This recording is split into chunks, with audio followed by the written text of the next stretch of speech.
نحمده ونصلي ونسلم على رسوله الكريم اما بعد فاعوذ بالله من الشيطان الرجيم بسم الله الرحمن الرحيم وليس البر بأن تأتوا البيوت من ظهورها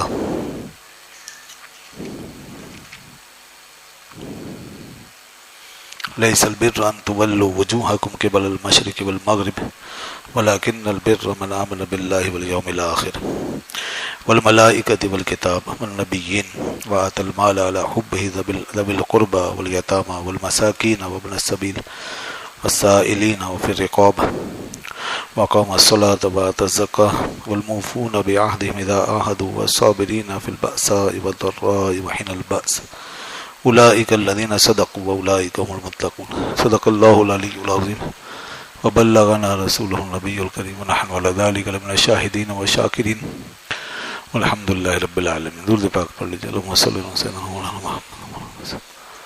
مولانا محمد وسلم وسلم صلاة وسلام عليك يا سيدي يا رسول الله وعلى آله وصحبه. آج سورہ بقرہ مکمل ہو گئی اور سورہ آل عمران میں داخل ہو گئے. طویل ترین سورہ ہے قرآن کی.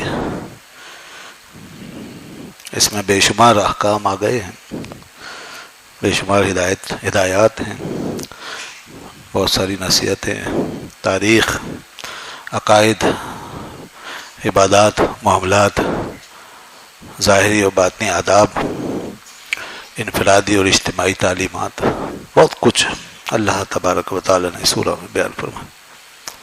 اس سورہ کو 12 سال میں سیدنا عمر فاروق اعظم رضی اللہ عنہ نے غور کر کے سمجھا تھا. 12 سال تک غور فرمایا اس میں. ظاہر کس گہرائی کے ساتھ انہوں نے اس میں کام لیا اور اتنے سال لگے, اور وہ بھی ان جیسی شخصیت اگر 12 سال تک اللہ کے کلام میں غور و فکر کرے تو کیا کچھ نکال کے لائے ہوں گے وہ. تو اس سورہ میں کئی سارے احکام ہیں. نیکی کے بارے میں بتایا. نیکی سے ابتدا آج جو آیت شروع ہوئی ہے, جہاں سے تراویح شروع ہوئی ہے, وہ لیس البر ان تولوا, یہ ہے نیکی کیا چیز ہے. نیکی کے بارے میں مختلف مذاہب نے کانسیپٹس بگاڑ دیے ہیں, اور ہم مسلمان بھی جب دین کو نہ سمجھنے کی بنیاد پر چلتے ہیں اور اس کو صحیح سے انڈرسٹینڈ نہیں کرتے تو پھر نیکی بدی کا اپنا اپنا تصور بنا لیتے ہیں. اللہ تعالیٰ نے فرمایا نیکی یہ نہیں ہے کہ تم چہرے بس موڑتے رہو ادھر ادھر, مشرق کی طرف مغرب کی طرف. یہودیوں نے کر رکھا تھا نا, مشرق کی طرف منہ کر لیا, مغرب کی طرف منہ کر لیا. اسی ایک ظاہری عمل کو انہوں نے نیکی سمجھ لی. یہ کیا نیکی ہے جس کے اندر چہرے موڑنے کے علاوہ اور کوئی کام ہی نہیں. جہت پرستی, اس ظاہری جو ڈائریکشن ہے بھائی اس کی طرف منہ کر لینا. یہاں دلوں کی بات ہو رہی ہے, ذہنوں کو متوجہ کرنا ہے, انسان کو پورا کسی طرف مائل ہونا ہے, سب کچھ تبدیل ہونا ہے. دین تو ایسا انقلاب لے کر آیا اور یہ صرف چہرے موڑ موڑ کے بیٹھے ہیں اور ظاہرداری میں پڑے ہوئے. تو نیکی جو ہے دین میں, اللہ کے دین میں, قرآن کی نظر میں کسی کھوکھلے پن کا نام نہیں. نیکی کسی سطحیت کا نام نہیں. نیکی کسی ظاہرداری کا نام نہیں. نیکی کسی تصنع بناوٹ کا نام نہیں. آرٹیفیشلزم کا نام نیکی نہیں ہے. فارملائزیشن کا نام نیکی نہیں ہے. لیبلائزیشن کا نام نیکی نہیں ہے. سمبلائزیشن کا نام نیکی نہیں ہے. یہ علامتیں بنا لینا, پٹے لگا لینا, کلر چڑھا لینا, اوپر سے رنگ لینا اپنے آپ کو, یہ نیکی ہے. لوگوں نے بس انہی چیزوں کو سب کچھ سمجھ لیا. آج بہت کچھ ایسا دیکھنے میں آ رہا. اور یہ میڈیا تو سارا ہے آرٹیفیشلزم. میڈیا کیا سکھاتا ہے؟ سوشل میڈیا, یہ موبائل, یہ نیٹ, یہ سب کیا ہے؟ یہ تو ہمیں پورا ظاہر پرست. اوپر سے بس کیسے لگ رہے ہیں، سیلفیاں کیسی لگ رہی ہیں، فوٹوگرافی کیسی ہو رہی ہے، ادائیں کیسی لگ رہی ہیں، اسٹائل کیسے لگ رہے ہیں، اوپر نماز کیسے پڑھ رہے ہیں، اوپر سے حج کیسے کر رہے ہیں، حاضری کیسی دے رہے ہیں، کیا تماشا!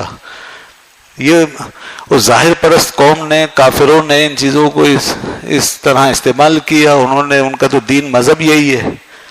وہ تو دل کے ہی منکر ہیں، وہ تو روح کے منکر ہیں، وہ باطن میں کیا جائیں گے؟ ان کا تو یہ بس جو اوپر سے ڈھانچہ ہے نا، یہی پورا دین دنیا ہے، یہی دین دھرم ہے. بس شکل اچھی، ظاہر اچھا، شہرت مل گئی، نام ہو گیا، اور کسی کو ریکارڈ بنا لیا دنیا میں. بس ہمیں اپنے دین کے حساب سے دیکھنا چاہیے. اللہ نے ہمیں ظاہر سے زیادہ باطن کی طرف متوجہ ہونے کا حکم کیا. اسلام جو ہے وہ ہمارے ظاہر سے زیادہ ہمارے باطن کی فکر کرتا ہے. لہذا نیکی کا جو تصور دین نے دیا ہے وہ ظاہر سے تعلق اس کا کم، باطن سے زیادہ. 75%، 80% باطن کی گہرائیوں سے نیکی پھوٹتی ہے، پھر اس کی فلاورنگ ہوتی ہے اوپر سے، پھر اس کی نمود ہوتی ہے اوپر. اور وہ تھوڑی سی بھی نمود جو اس گہرائی کے ساتھ ہوتی ہے تو وہ ایسے درخت کی طرح ہوتی ہے جس کی جڑیں نیچے گہری ہوں اور اوپر بھلے شاخ پتلی سی ہوں، وہ بڑی مضبوط ہوگی. جس کی جڑ گہری ہے نا وہ درخت کبھی نہیں سوکھتا، اور جس کی جڑ گہری نہیں ہے وہ ٹاور کی طرح اوپر چلا گیا ہو، اس کی کوئی حیثیت نہیں، ایک دھکا مارو گر جائے گا. تو ہم بھی کوئی ایسی نیکی نہ کرنے لگ جائیں کہ جو بس اوپر سے ایک ٹاور تو نظر آئے لیکن نیچے اس کی جڑ کوئی نہ ہو، بنیاد کوئی نہ ہو.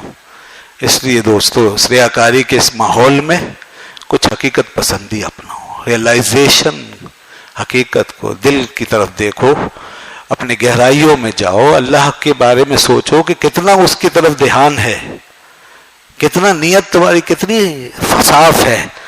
آگے فرمایا نا اسی حوالے سے، جیسے یہاں فرما دیا نیکی کا ایک پوری وہ ہمیں دے دیا، نیکی کا چارٹ کہہ لیں آپ اس کو، پورا چارٹ دے دیا. فرمایا دیکھو نیکی یہ ایمان اللہ پر، یوم آخرت پر، فرشتوں پر، کتابوں پر، نبیوں پر، اور مال کو دینا اللہ کی راہ میں، چاہے اس سے محبت کرتے ہو، رشتہ داروں کو دو، یتیموں کو دو، مسکینوں کو دو، مسافروں کو دو، سوال کرنے والوں کو دو، غلاموں کو آزاد کرواؤ، اور نماز پڑھو، قائم کرو نماز کو، زکوٰۃ ادا کرو، اور جو وعدے کرو عہد انہیں پورا کرو، اور صبر کرو مصیبتوں میں، تکلیفوں میں اور شدت کے وقت.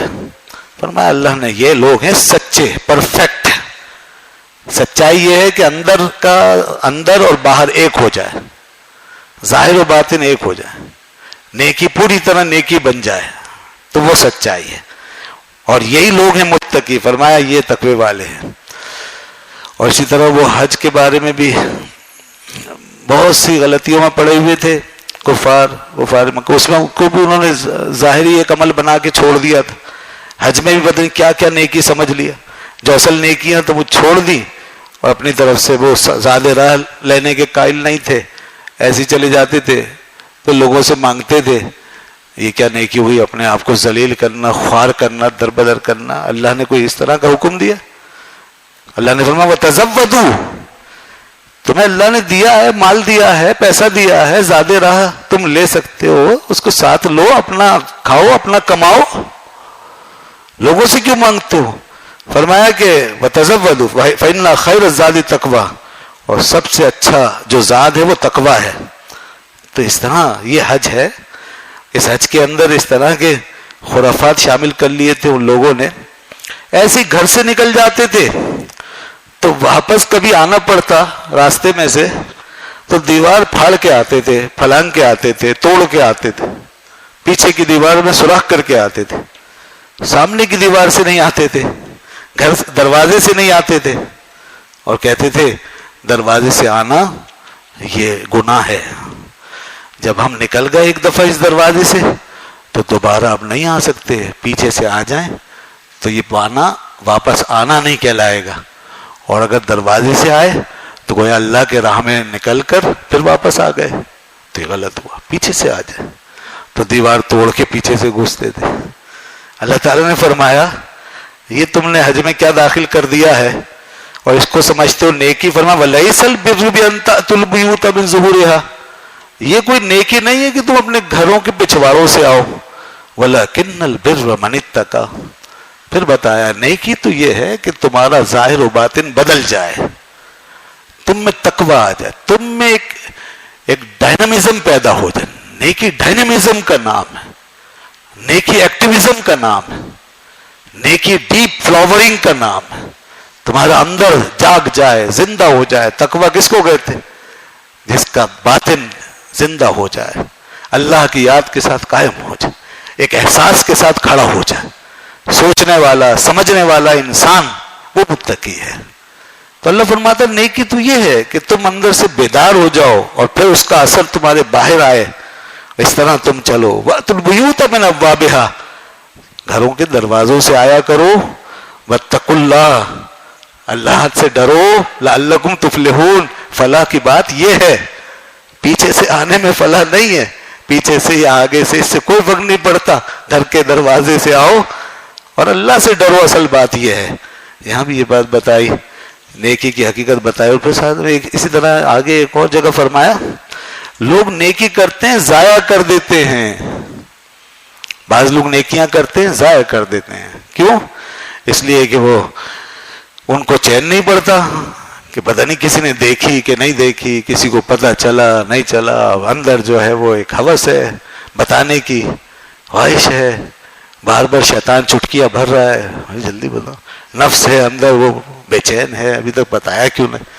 تو وہ اس طریقے سے تو وہ بتانے کی فکر میں لگ جاتے ہیں, جتانا چاہتے ہیں, کبھی احسان بھی جتاتے ہیں.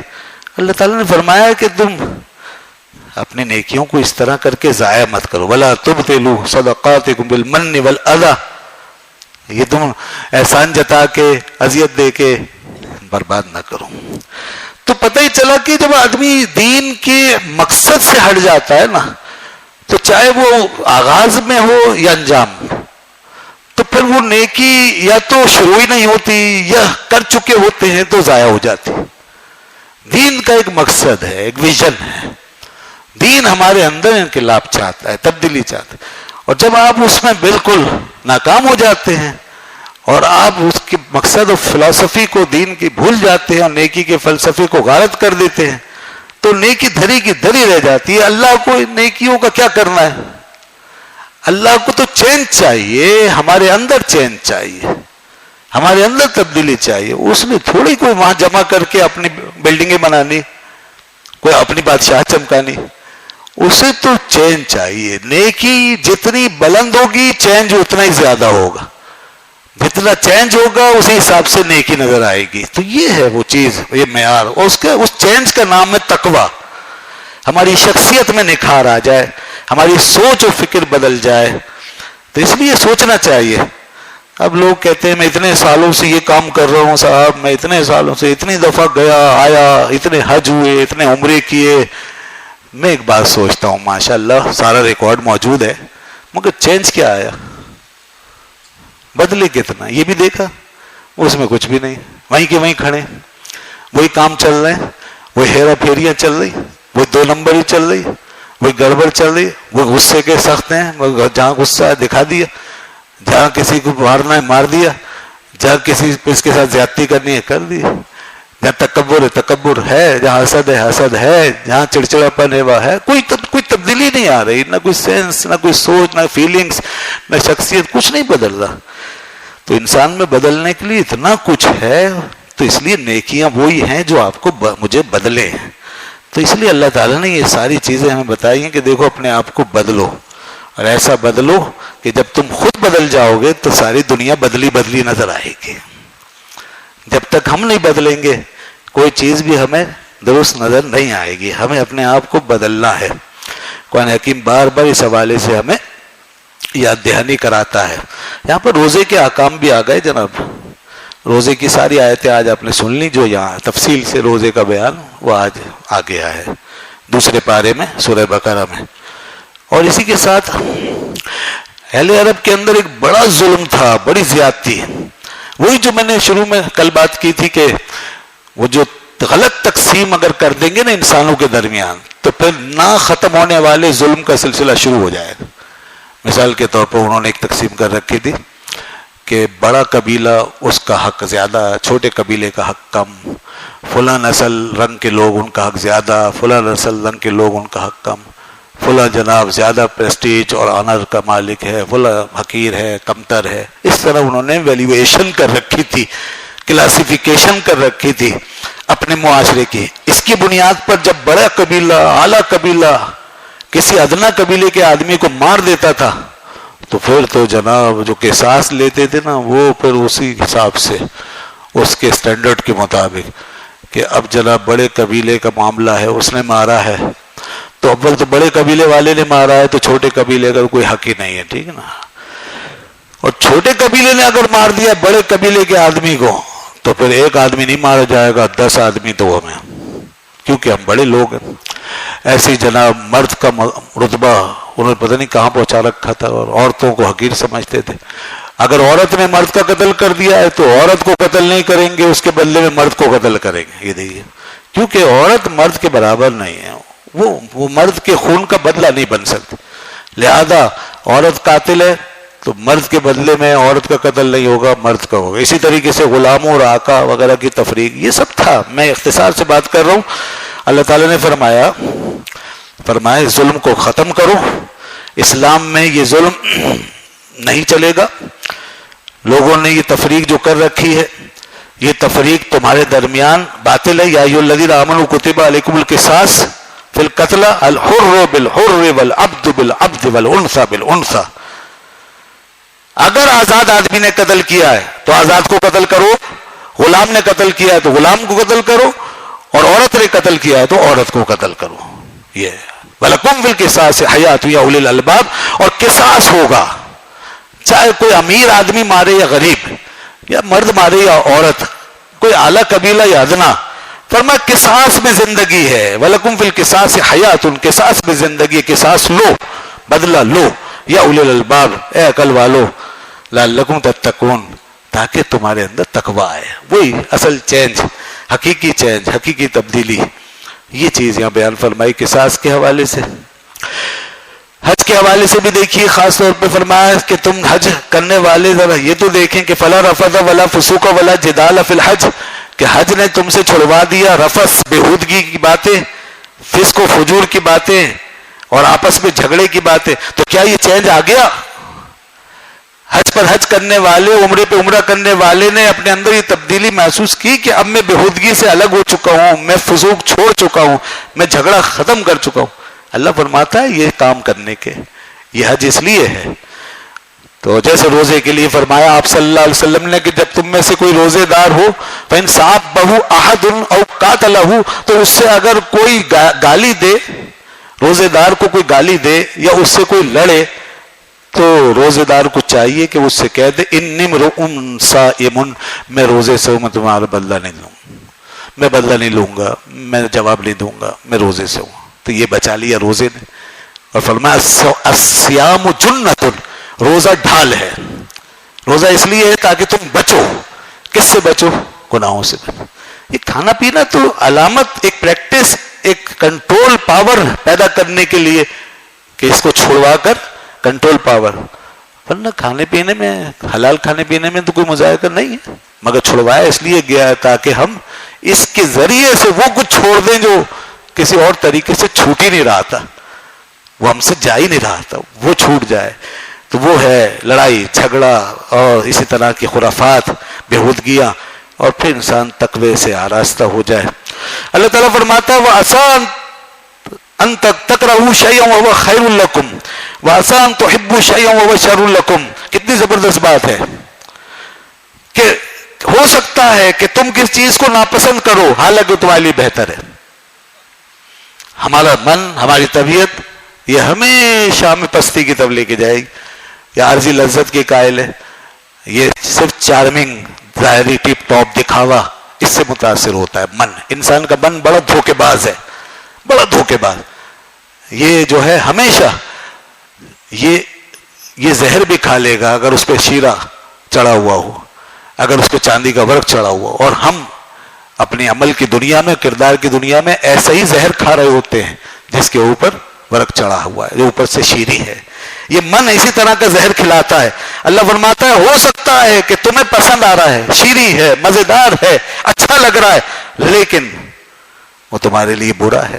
وَعَسَىٰ أَن تُحِبُّوا شَيْئًا وَهُوَ شَرٌّ لَكُمْ، کہ کتنی چیزیں ایسی ہیں جن سے تم محبت کرتے ہو مگر وہ تمہارے لیے بری ہیں، اور کتنی چیزیں ایسی ہیں جن سے تم نفرت کرتے ہو اور وہ تمہارے لیے اچھی ہیں.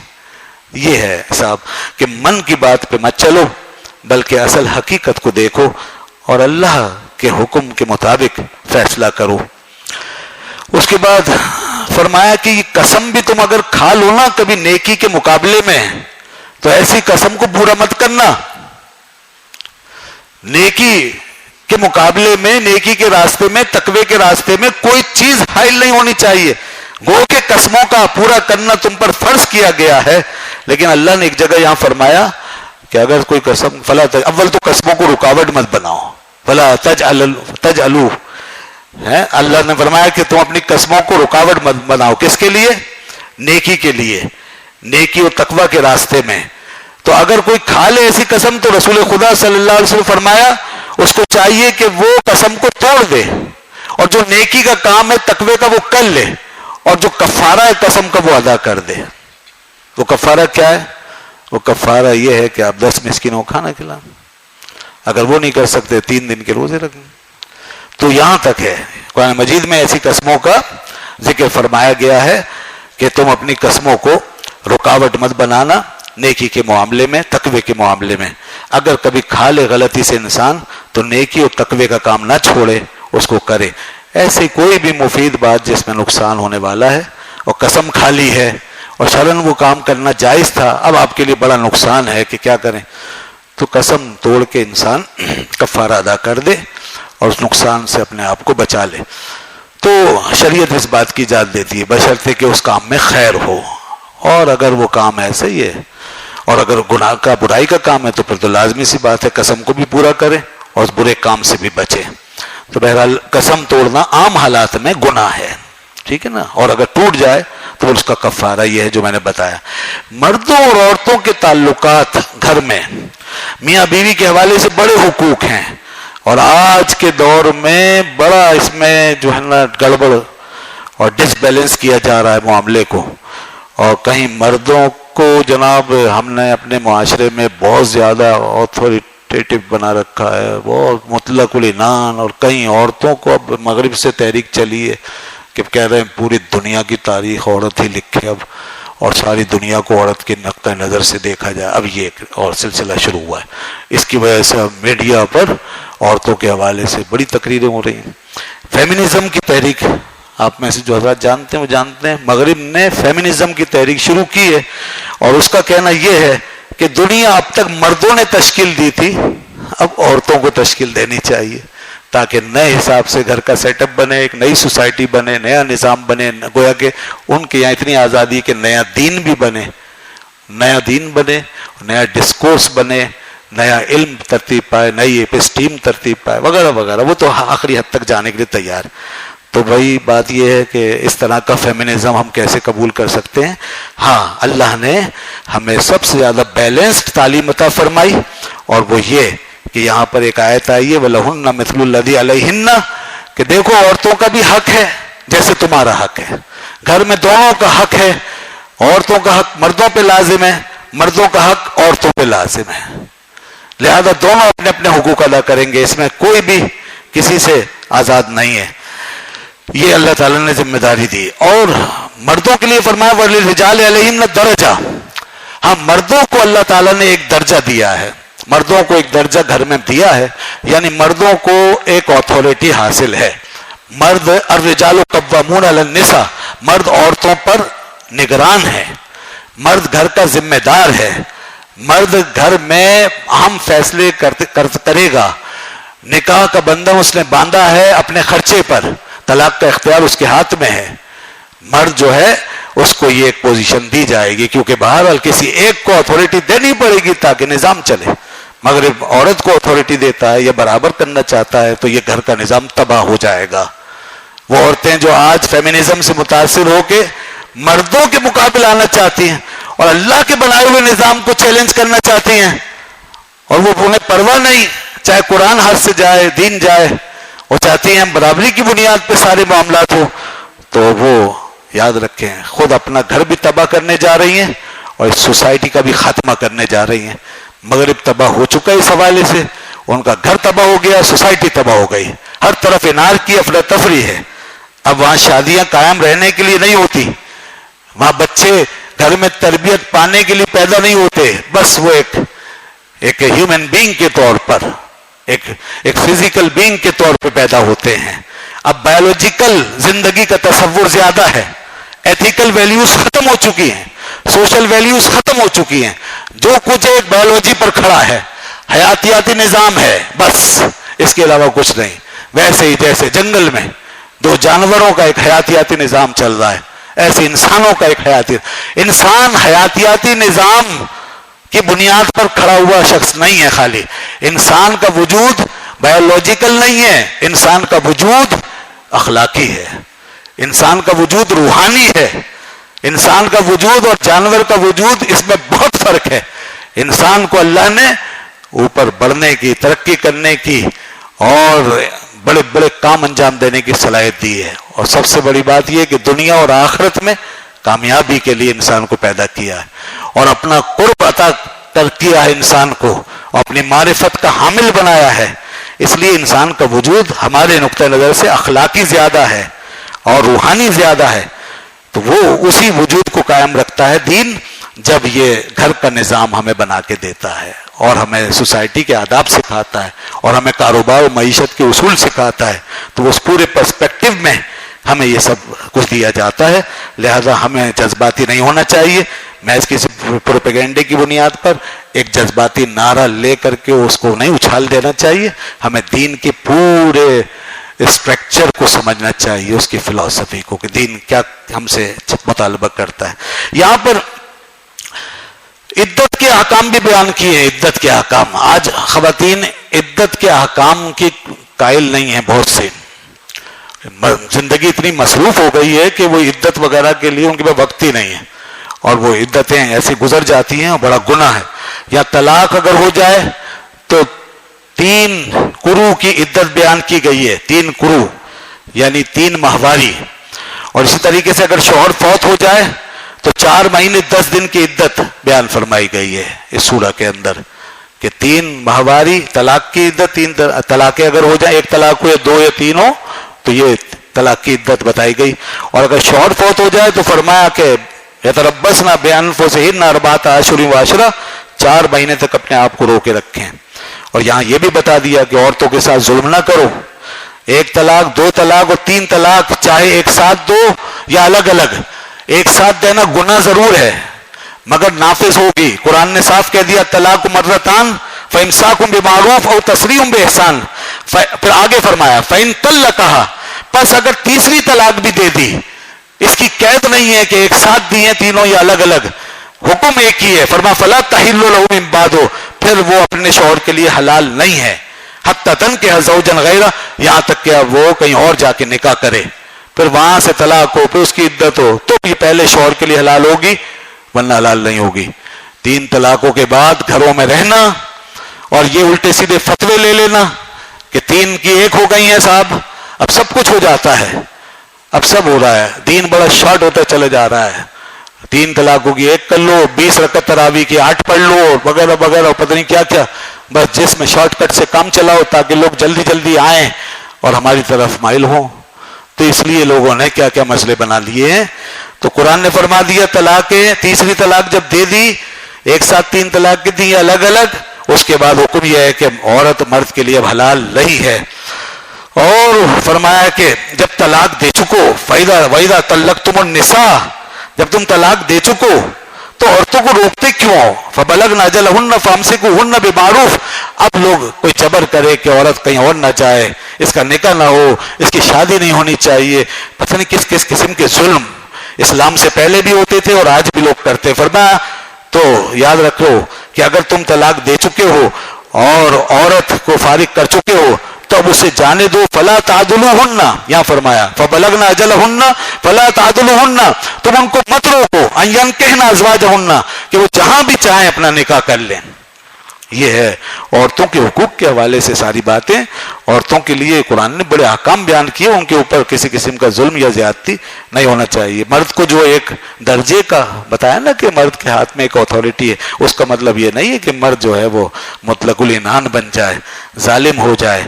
اللہ کے یہاں اس کا جواب دینا ہوگا. اور میں اب آیت الکرسی کا ذکر کر دوں. آپ کے پاس ایک بہت بڑا اللہ نے بہت بڑا اسلحہ، بڑا ہتھیار آپ کو دیا. آیت الکرسی جو اس صورت میں آئی ہے 3 پارے میں، یہ پوری آیت الکرسی آپ نے سنی ہے، یہ پڑھ کے نکل جایا کریں، بس پھر انشاءاللہ حفاظت ہی حفاظت ہے. یہ بہت کام کی چیز ہے. شیطان بھی مان کے گیا تھا کہ اس کو جو پڑھ لے گا تو میرا اس پہ بس نہیں چل پائے گا، وہ میرے قابو سے نکل جائے گا. شیطان نے یہ بات کی، حدیث میں آئے، اور رسول خدا صلی اللہ علیہ وسلم فرمایا ہے تو جھوٹا مگر بات سچی کی ہے. بات سچی ہے کہ شیطان کا بس اس آیت الکرسی پہ نہیں چل سکتا. یہ آیت الکرسی یہاں پر ہے، اس کو پڑھ لیا کریں. اور ہر نماز کے بعد آنکھوں کے لیے، آنکھوں پہ دم کرنے کے لیے بہت مؤثر چیز ہے. یہ آیت الکرسی پڑھیں. اور ولا یعودہ حفظہما، اس کو 11 مرتبہ پڑھیں، اور پھر اس کے بعد مکمل کر لیں وَهُوَ الْعَلِيُّ الْعَظِيمُ. اور پھر یوں یہ انگلیاں یہاں رکھی ہیں آپ نے اس وقت تک، اور پھر یوں دم کر کے پھیل لیں. بس انشاءاللہ آنکھوں کی، میرا تجربہ ہے، میرا اپنا معمول بھی ہے الحمدللہ، اور میں نے بہت سے لوگوں کو بتایا، انہیں فائدہ ہوا. مجھے خود آنکھوں کی بہت سی تکلیف ہوتی تھی، تو اس سے مجھے اس کی برکت سے فائدہ ہوتا ہے. اور جب بھی چھوڑتا ہوں نا، 2-4 نمازوں میں اگر چھوٹ جائے تو فوراً تکلیف شروع ہو جاتی ہے. یہ روک کے رکھتی ہے. اتنی مؤثر چیز، میں اپنے تجربے کی روشنی میں بتا رہا ہوں. آپ اس کو پڑھا کریں. ولا یعودہ حفظہما، یوں رکھے رہیں، اور ولا یعودہ حفظہما اس کو 11 مرتبہ پڑھیں، اور پھر دم کر لیں، آنکھوں پہ پھیل لیں. اللہ اکبر. اور سیدنا ابراہیم علیہ السلام کا ذکر بھی تو آیا. کیا بات ہے. وہ نمرود کے دربار میں کھڑے ہیں، نمرود نے اپنی خدائی کا دعویٰ کر رکھا. بس آخری بات، وقت زیادہ نہ ہو کیوں مضامین تو آتے رہیں گے بہت چیزیں. تو نمرود جو ہے وہ خدائی کا دعویٰ کر کے بیٹھے ہوا ہے. اللہ کا پیغمبر ان کے سامنے پہنچ گیا. اس کے سامنے فرمایا، وہ کہتا تھا کہ اے ابراہیم تم مجھے مانتے کیوں نہیں ہو؟ اذ قال ابراہیم ربی الذی یحیی و یمیت. انہوں نے کہا میں تجھے کیوں مانوں، میرا رب تو وہ ہے جو زندہ کرتا ہے اور مارتا ہے. قال انا احیی و امیت. اس نے کہا میں بھی یہ کام کر سکتا ہوں. انسان کتنا دھوکے میں ہے دیکھیے. اس نے اپنی ایک ظاہری طاقت کو حقیقی طاقت سمجھ لیا، اور پھر کچھ اس نے تماشا دکھایا. قال ابراہیم فإن اللہ یأتی بالشمس من المشرق فأتی بها من المغرب. اچھا تو اس کو سمجھا یہ تیری حقیقی طاقت ہے. اگر واقعی تجھ میں طاقت ہے تو یہ جو سورج مشرق سے لاتا ہے نا میرا اللہ، تو مغرب سے لا کے دکھا دے، ایک دفعہ لا کے دکھا دے. اب تو جناب اس کے سارے اسکرو ڈھیلے، سارے بند ٹوٹے گئے، اور ساری عقل دھڑام سے گر گئی، سارا زور ٹوٹ گیا. کہنے لگا فبہت الذی کفر. بس اللہ نے فرمایا وہیں وہ مبہوت ہو کے رہ گیا. واللہ لا یہدی القوم الظالمین. اللہ تعالیٰ ظالم قوم کو ہدایت نہیں دیتا. یہ حال ہوا اس شخص کا، لیکن پھر بھی مانا نہیں. حضرت ابراہیم علیہ السلام نے اپنے رب کی بارگاہ میں بڑی عاجزی سے عرض کیا، مالک و مولا مجھے دکھا تو مردے کیسے زندہ کرے گا. بندے چاہتے ہیں نا، بندہ ہی چاہتا ہے میں کچھ دیکھوں، لیکن شک کے لیے نہیں، شک کے لیے، ایمان میں اضافے کے لیے. اگر انسان ایمان میں اضافے کے لیے تجربہ کرے تو قرآن اس کی اجازت دیتا ہے. سائنس کے تجربات اس بنیاد پہ کیے جائیں، اللہ کے کائنات کے حقائق. تو حضرت ابراہیم علیہ السلام نے کہا مجھے دیکھا کہ تم مردے کیسے زندہ کرے گا. اللہ تعالیٰ نے فرمایا اولم تؤمن، کیا تمہارا ایمان نہیں ہے؟ قال بلا، کیوں نہیں، میرے مالک ایمان ہے. ولکن لیطمئن قلبی، لیکن اطمینان قلبی چاہتا ہوں، اور اطمینان، مزید اطمینان. تو اللہ تعالیٰ نے 4 پرندوں کا حکم دیا کہ انہیں پکڑ لو، کاٹو، انہیں مکس کرو، گوشت ملا دو، قیمہ بنا دو، گوشت ملا دو، اور 4 پہاڑوں کے اوپر انہیں رکھ دو. ثم ادعوہن یأتین غصایا، پھر انہیں پکارو، وہ دوڑتے ہوئے تمہارے پاس آئیں گے. دیکھ لینا اللہ کی قدرت، کس طرح اللہ زندہ کرتا ہے مردوں کو. میں ایک بات کہتا ہوں، بس آخری بات. اللہ نے اپنی نشانیاں دکھائی ہیں اپنے پیغمبروں کو، اپنی کائنات سے پردے اٹھا کر، اپنے ملکوت دکھا کر، اور پیغمبروں کو اللہ نے یہ شان عطا فرمائی. موسیٰ علیہ السلام کو نشانیاں دکھائیں، ابراہیم علیہ السلام کو نشانی دکھائی، عیسیٰ علیہ السلام کو نشانیاں دکھائیں، سب کو نشانیاں دکھائیں. سب کو اللہ نے اپنی نشانیاں دکھائی ہیں. لیکن جب ہمارے آقا و مولا حضرت محمد مصطفیٰ صلی اللہ علیہ وسلم کی بات آئی تو اللہ نے ان کو صرف نشانیاں نہیں دکھائی، بلکہ خود اپنا آپ دکھا کر کے ان کو اس کمال پہ پہنچا دیا. نشانیاں نہیں، خود نشانیاں تو اپنی جگہ ہیں، پھر معراج کی رات اللہ نے اپنا ثم دنا فتدلى فكان قاب قوسين او ادنى، اے محبوب تیرا مقام بہت بلند ہے۔ موسیٰ علیہ السلام نے کہا تھا اے رب مجھے دکھا دے تو کیسا ہے، فرمایا تم نہیں دیکھ سکتے، یہ کسی اور کا مقام ہے۔ لہذا جب وہ معراج کی رات آئی تو اللہ نے اپنے آپ کو بے حجاب اپنے حبیب کو دیدار کرایا اپنا، اور وہ اس مقام پر پہنچایا۔ یہ ہے رسول خدا صلی اللہ علیہ وسلم کی شان۔ وآخر دعوانا الحمدللہ رب العالمین، الحمدللہ رب العالمین، والصلاة والسلام علی سید الانبیاء والمرسلین وعلی آلہ وصحبہ اجمعین۔ اللہم انت السلام منک السلام تبارک ربنا یا ذا الجلال والاکرام، رب اغفر وارحم انت خیر الراحمین۔ ان اللہ وملائکتہ یصلون علی النبی یا ایھا الذین آمنوا صلوا علیہ وسلموا تسلیما۔ اللهم صل على سيدنا ومولانا محمد وعلى ال سيدنا ومولانا محمد وبارك وسلم وصل عليه۔ سبحان ربك رب العزة عما يصفون وسلام على المرسلين والحمد لله رب العالمين۔